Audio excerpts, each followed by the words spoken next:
mencapai kelajuan sesuatu muzik dan juga irama lagu. Terdapat dua jenis tempo, iaitu tempo cepat dan juga tempo perlahan. Tempo yang cepat ni lagu yang menggunakan ritma muzik dan laju dan rancak. Contohnya ni apa? Kayu TikTok. TikTok ni digunakan itu TikTok lain. Okey, kayu TikTok ni gunakan untuk mengukur tempo dan juga irama lagu. Contohnya okey, itu tempo laju ke perlahan? Laju. Okey. Ini tempo perlahan pula. Ialah tempo pada lagu mempunyai ritma muzik yang perlahan. Contohnya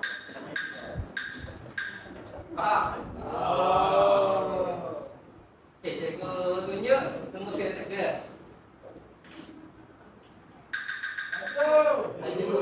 Aduh.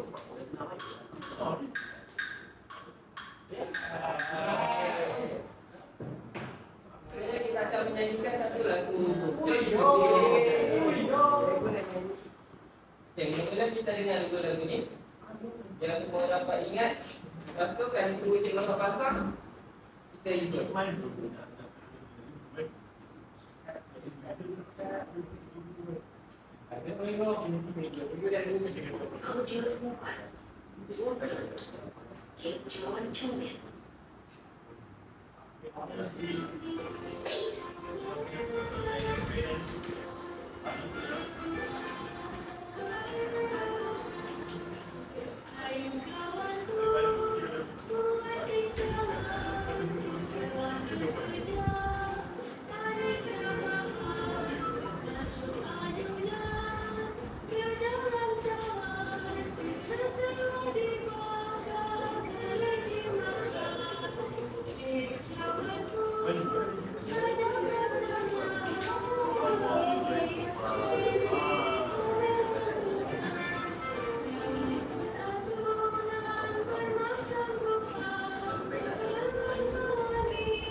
Semua boleh nyanyi? Boleh. Okey. Macam mana postur menyanyi cikgu ajar? Semua kita berdiri tegak. Jadi okey, lepas ni cikgu akan menunjukkan tempo bagi lagu ni. Dan semua perlu menyanyi ke tempo ni kan?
Okey, terusnya kita akan pergi balik aktiviti kita.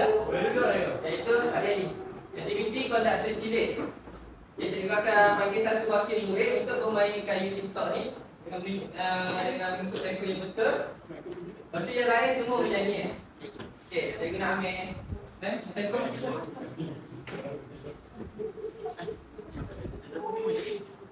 Ambil dulu depan.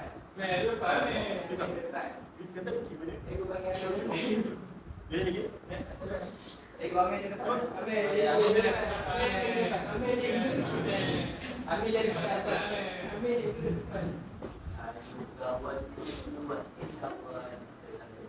Kalau nyanyi apa dia kelas bulan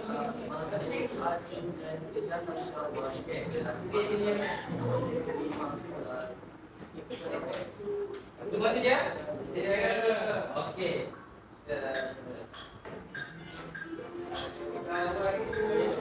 Go and take cover.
Cikgu nak ajak bangun, berikan refleksi apa yang berdasarkan Apa yang main batang TikTok tu? Jadi tak, betul ke tak? Tempo Dia boleh ada sana. nanti juga. Berikutnya kita akan cikgu akan bagi set lembaran kerja.